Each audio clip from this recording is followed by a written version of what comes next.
রে বাবা রে,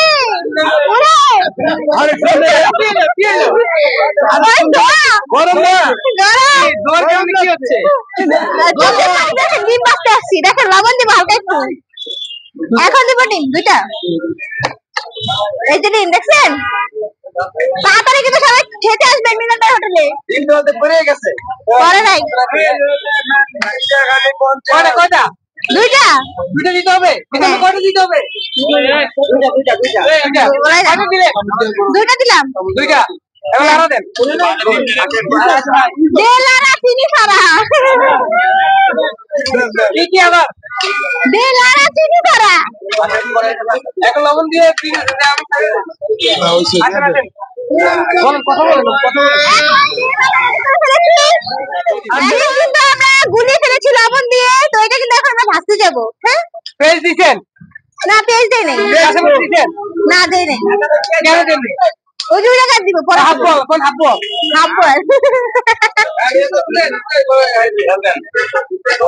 এবার দিও। কেমন তো এখন কিন্তু আমরা ডিমটা দিয়ে দিব। একটু গরমের বন্ধুরা কাজ করে তাহলে ভাই বুঝেন, ওনারা কত কষ্ট করে রান্না করে এখানে, আপনি চিন্তা করেন। আচ্ছা, এটা গরম মানলাম, যখন স্বামীর লার্কির রান্না করবেন, ডিম ভাজি করবেন, ভাত রান্না করবেন, তরকারি রান্না করবেন, তখন এই গরম করে তো সরে আসতে পারবেন না। রান্না করতে পারি। পারেন? গ্যাসে চুলে পারেন, তবে লার্কি চুলে পারেন? পারি, যে ছোট চুলা থাকে ওইটা পারি, কিন্তু এখানে তো চারদিক দিয়ে পুরো আগুন বের হচ্ছে, অনেক ধোঁয়া। আর যখন আপনার বিয়ে হবে, যে মেহমান অতিথি আসবে না, তখন তো বেশি আয়োজন করে খাওয়াইতে হবে, এত বড় লার্কি চুলার মধ্যে। তখন একটু নাড়াচাড়া করে দিয়ে আসবো। কে?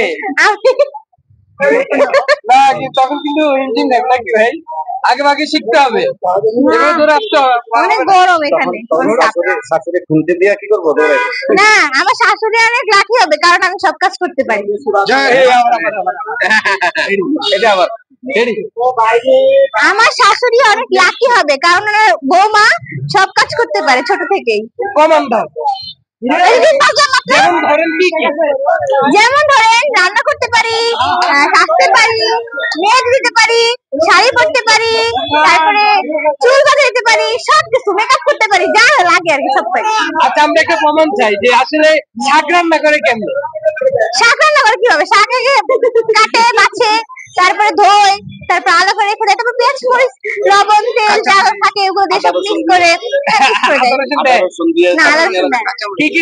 কাঁচা মরিচ, পেঁয়াজ, লবণ, তেল এগুলো বলেন না। আদা রসুন না, আদা রসুন দেয় না, পরে শাক তো আদা রসুনের গন্ধ হয়ে যাবে। আচ্ছা।